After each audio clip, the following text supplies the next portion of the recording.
श्री गणेशाय नमः। कार्तिक मास महात्म्य 31वां अध्याय। कार्तिक मास महात्म्य का यह 31वां अध्याय बतलाया श्री भगवान ने प्रभु स्मरण का उपाय। भगवान श्री कृष्ण जी बोले, प्राचीन काल में उज्जैन में एक महापापी और दुरात्मा धनेश्वर नामक ब्राह्मण रहता था।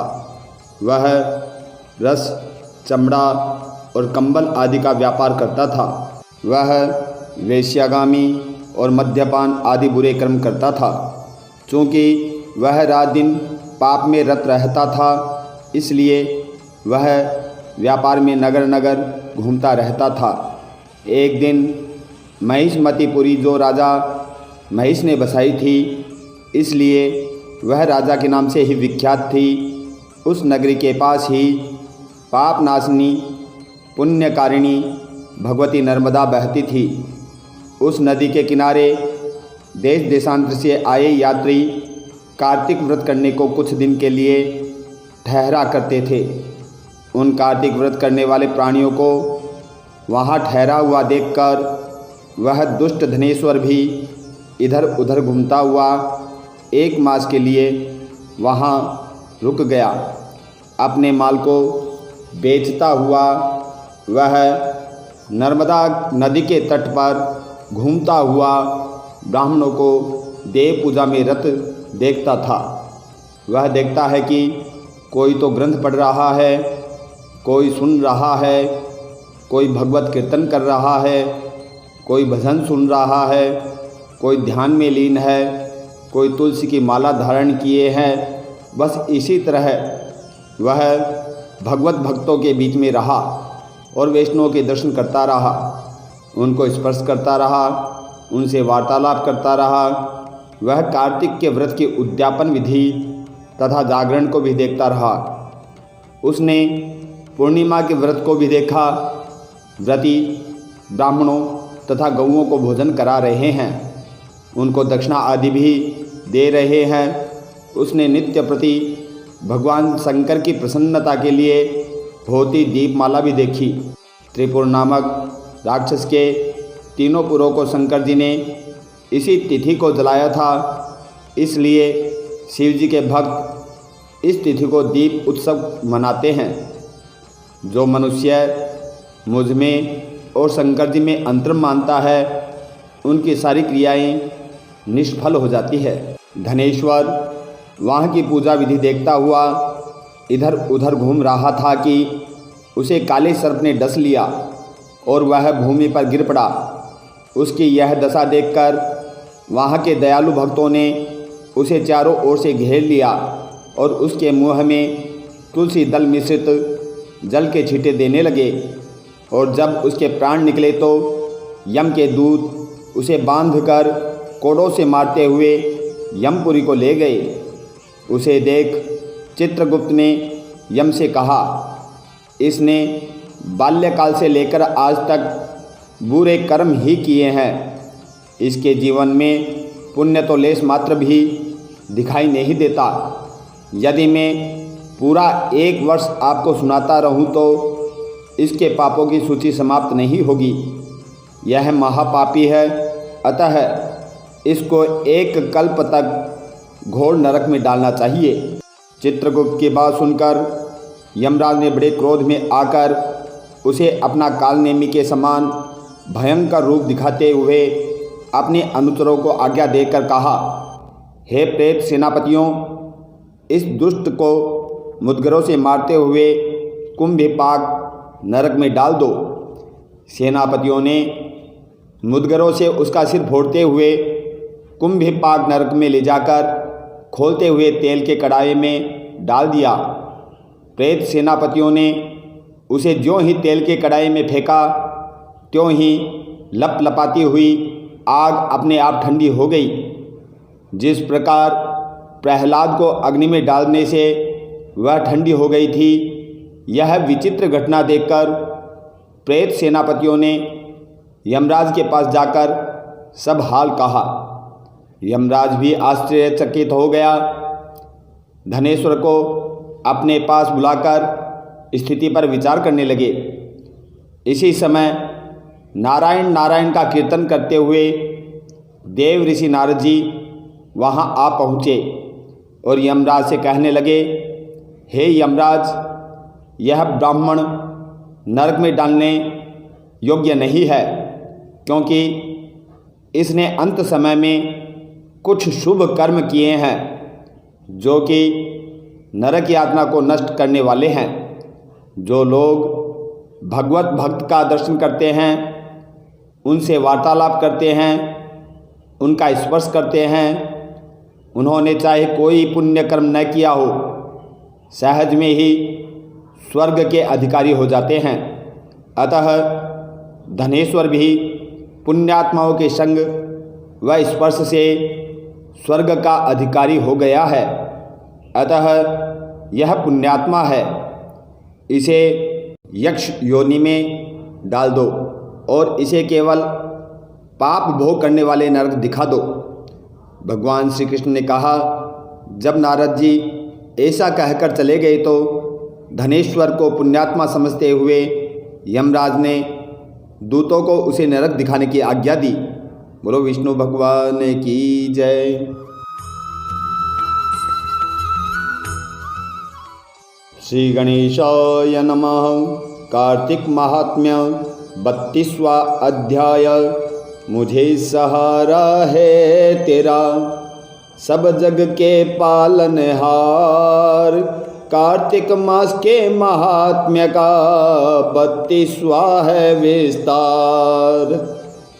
भगवान श्री कृष्ण ने कहा, प्रेतपति यमराज की आज्ञा से धनेश्वर को नरकों के पास ले गया और उसे दिखाता हुआ कहने लगा, हे धनेश्वर, इन भयंकर नरकों को देखो, जिनमें पापियों को यम के दूत सदा ही दुख देते हैं। यह देखो, यह तप्तवाचुक नामक नरक है, जिसमें देह जलने के कारण पापी विलाप कर रहे हैं। भोजन के समय जो प्राणी भूखों को भोजन नहीं देते, वह बार बार इस नरक में डाले जाते हैं।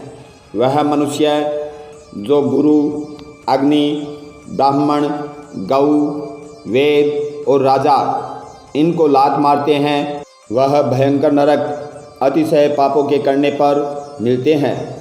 अब देखो, यह दूसरा अंधतामिश्र नामक नरक है। हे ब्राह्मण, सुई की भांति मुख वाले तपोत नामक कीड़े इन पापियों को काट रहे हैं। इस नरक में दूसरों का दिल दुखाने वाले पापी गिराए जाते हैं। अब ये तीसरा क्रकेय नामक भयंकर नरक है। इस नरक में पापी आरे से चीरे जाते हैं।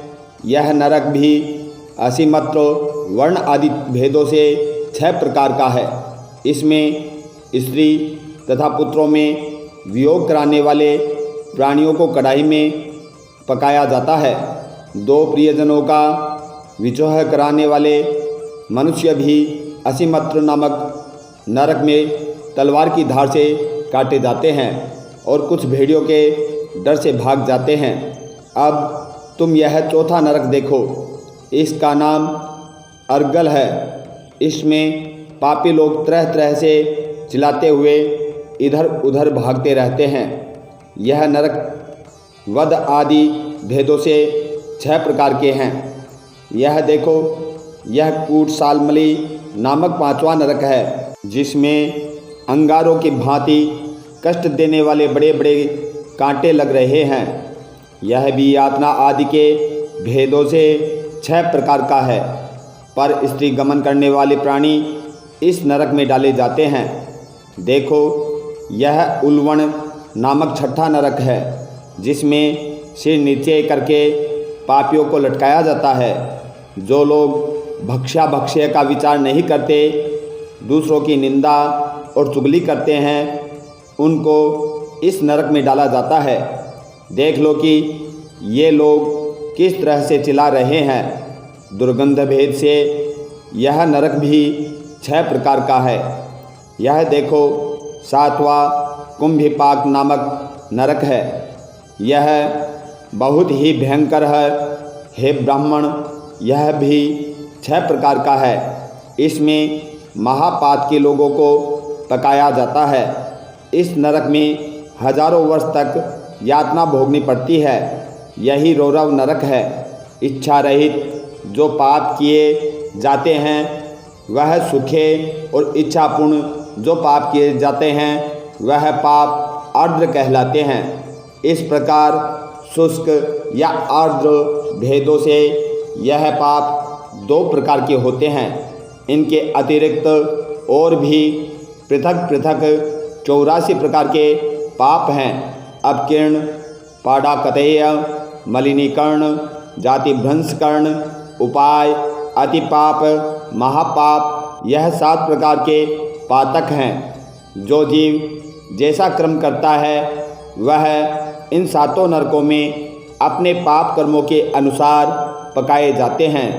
तुम्हारा चूँकि कार्तिक व्रत करने वाले प्रभु भक्तों से पर्याप्त मेल जोल रहा है, उसके पुण्य प्रभाव से तुम्हारी नरक यातना दूर हो गई है।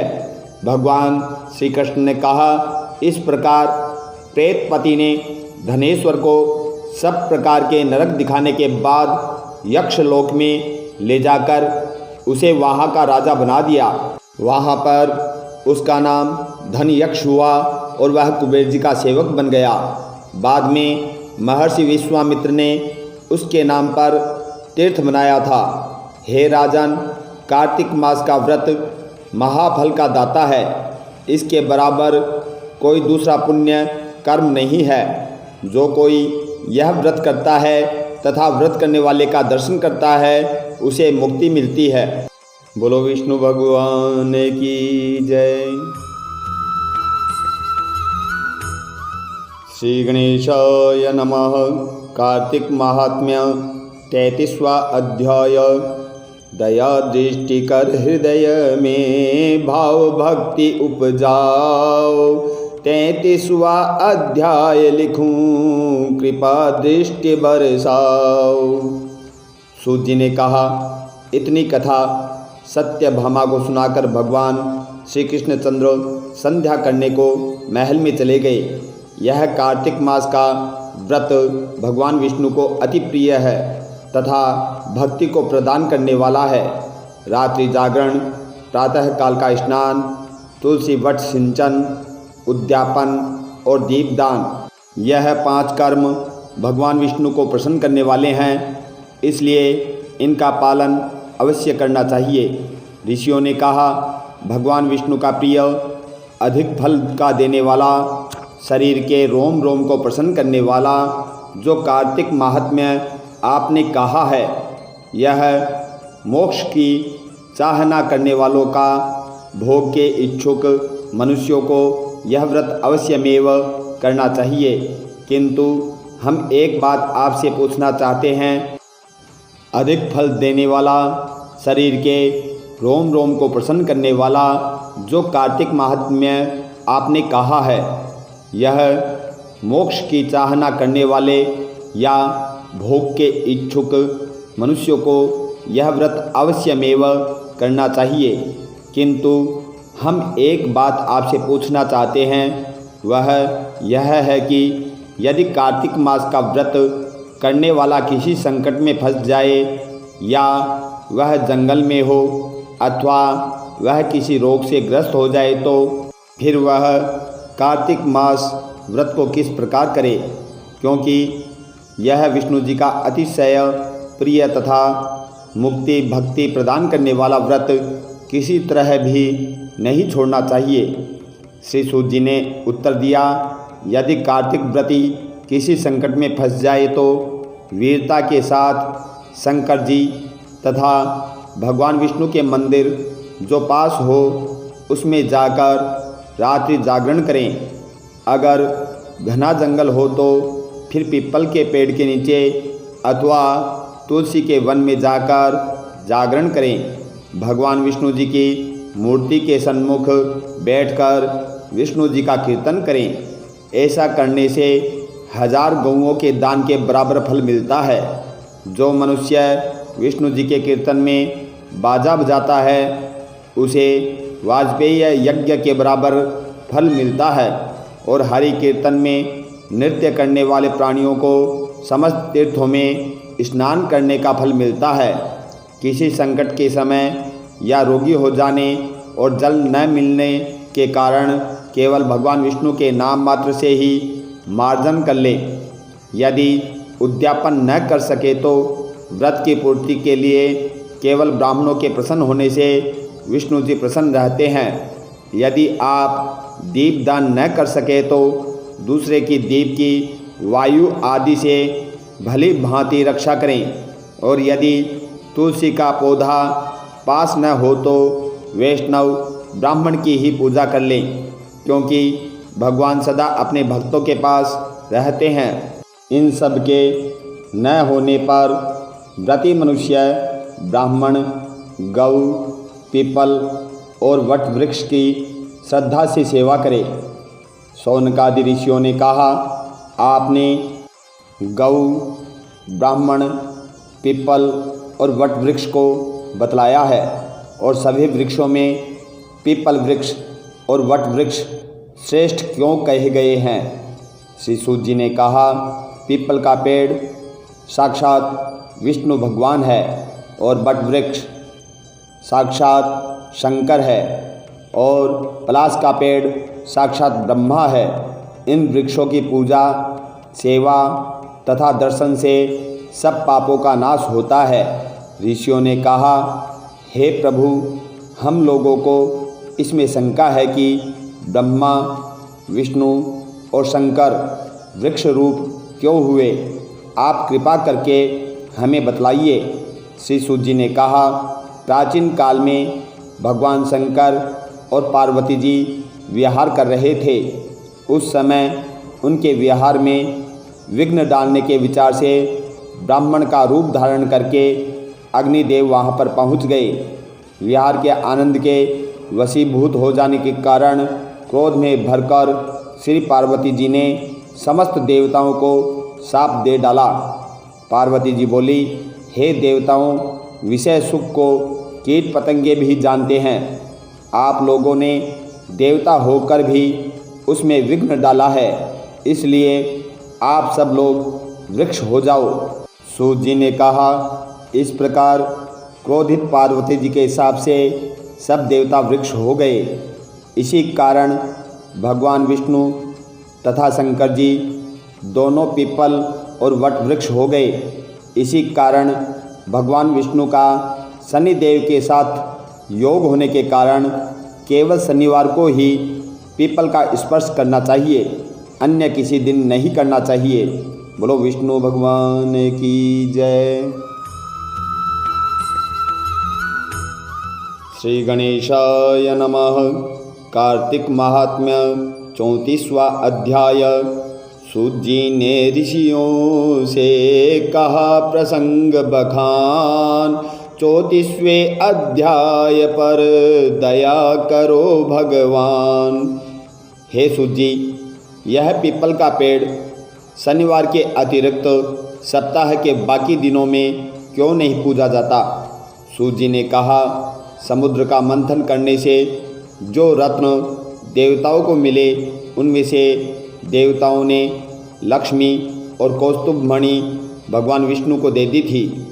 विष्णु भगवान जब श्री लक्ष्मी जी से विवाह करने के लिए तैयार हुए तो लक्ष्मी जी ने कहा, हे प्रभु, जब तक मेरी बड़ी बहन का विवाह नहीं हो जाता आप मुझ छोटी बहन से विवाह कैसे कर सकते हैं? इसलिए आप पहले मेरी बड़ी बहन का विवाह करा दीजिए, बाद में मुझसे विवाह कीजिए, क्योंकि यह प्राचीन नियम है। सूत जी बोले, लक्ष्मी जी के ऐसे वचन सुनकर भगवान विष्णु ने लक्ष्मी जी की बड़ी बहन का विवाह उद्दालक ऋषि के साथ करा दिया। वह अलक्ष्मी बड़ी कुरूप थी। उसका बड़ा मुख, चमकते हुए दांत, वृद्धा के समान शरीर, बड़े बड़े नेत्र और रूखे बाल थे। महर्षि उद्दालक भगवान विष्णु के आग्रह पर उससे विवाह कर उसे वेद मंत्रों की ध्वनि से गुंजाते हुए अपने आश्रम में ले आए। वेद ध्वनि से गुंजित हवन के पवित्र धुएं से सुगंधित उन ऋषि के मनोहर आश्रम को देखकर वह बहुत दुखी हुई। उसने महर्षि उद्दालक से कहा, इस आश्रम में वेद ध्वनि हो रही है, अतः यह स्थान मेरे रहने योग्य नहीं है, इसलिए तुम मुझे किसी दूसरी जगह ले चलो। उसकी बात सुनकर महर्षि उद्दालक ने कहा कि तुम यहाँ पर क्यों नहीं रह सकती और तुम्हारे रहने योग्य दूसरी जगह कौन सी है, वह मुझे बतलाओ। अलक्ष्मी ने कहा, जहाँ पर वेद की ध्वनि होती हो, अतिथियों का सत्कार होता हो, यज्ञ आदि होते हों, उस स्थान पर मैं नहीं रह सकती। जहाँ पर पति पत्नी आपस में प्रेम करते हों, पितरों के निमित्त यज्ञ होते हों, देवताओं का पूजन होता हो, वहाँ पर मैं नहीं रह सकती। जहाँ पर दिन रात पति पत्नी झगड़ते हों और जहाँ से अतिथि लोग सदा निराश लौटते हों, जहाँ पर पूज्य वृद्धों, सत्पुरुषों तथा मित्रों का अनादर होता हो, जहाँ दुराचारी, चोर, पर स्त्रीगामी प्राणी रहते हों, जहाँ पर गौओं का वध, मद्यपान, ब्रह्महत्या आदि पाप होते हों, वहाँ पर मैं प्रसन्नतापूर्वक निवास करती हूँ। सूत जी ने कहा, इस प्रकार अलक्ष्मी के वचन सुनकर महर्षि उद्दालक का मन खिन्न हो गया। वह इस बात को सुनकर चुप रह गए। थोड़ी देर तक चुप रहने के बाद उन्होंने कहा कि अच्छा, तुम्हारे लिए ऐसा ही स्थान खोजूंगा, अतः मैं जब तक तुम्हारे लिए ऐसा स्थान ढूंढ कर न आऊँ तब तक तुम इसी पीपल के नीचे चुपचाप बैठी रहो। सूत जी ने कहा। महर्षि उद्दालक उसे पीपल के नीचे बिठाकर उसके रहने योग्य जगह ढूंढने के लिए चले गए, लेकिन जब वह बहुत समय तक प्रतीक्षा करने पर भी वापस नहीं लौटे तो अलक्ष्मी रोने लगी।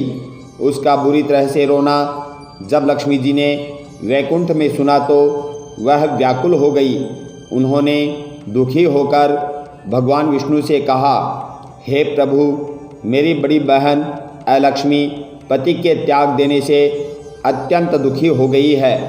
हे नाथ, यदि मैं आपकी प्रिय पत्नी हूँ तो आप उसे आश्वासन देने के लिए उसके पास चलिए। पत्नी की प्रार्थना सुनकर कृपा सिंधु भगवान लक्ष्मी को साथ लेकर उस पीपल के पास गए जहाँ पर अलक्ष्मी बैठी रो रही थी।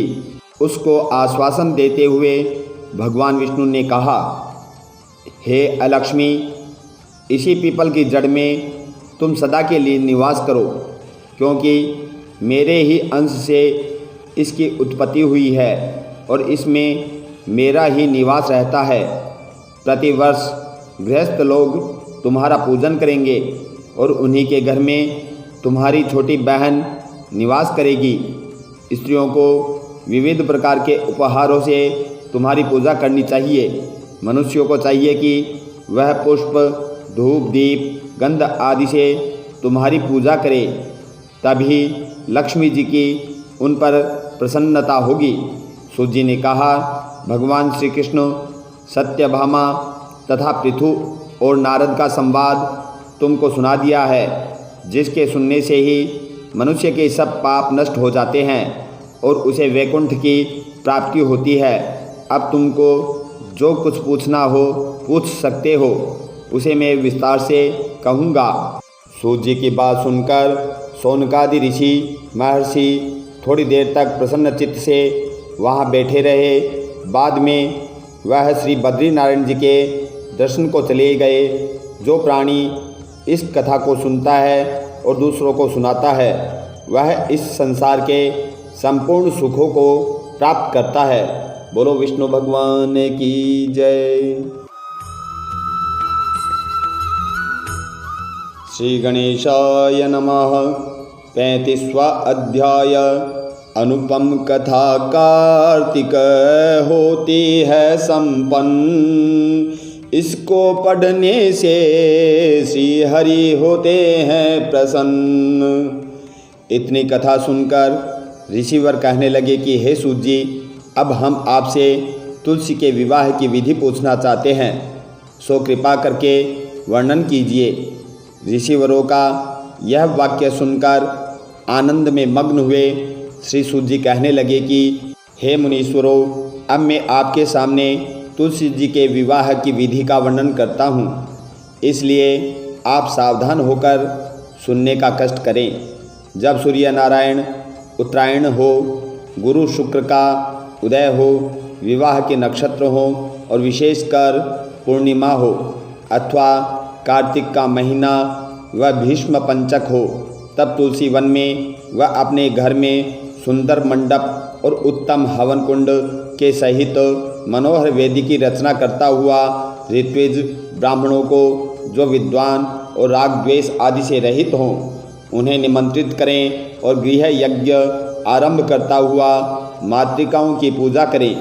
हे मुनीश्वरों, ऋत्विजों के उपस्थित हो जाने पर पहले नांदी मुख श्राद्ध करें, तत्पश्चात भगवान श्री शालिग्राम का विधि विधान से पूजन करें। बाद में श्री तुलसी जी का पूजन कर उनको समर्पण करें। इस प्रकार विवाह विधि से तुलसी जी का पाणी ग्रहण करने के बाद विधि पूर्वक होम करें। इसके बाद सपत्नीक यजमान, भाई, बंधु और सेवकों के साथ चारों ऋतुजों के सहित विष्णु भगवान की प्रेम प्रदक्षिणा करता हुआ शांति पाठ और मंगल गान के साथ साथ बाजे आदि भी बजवाने चाहिए।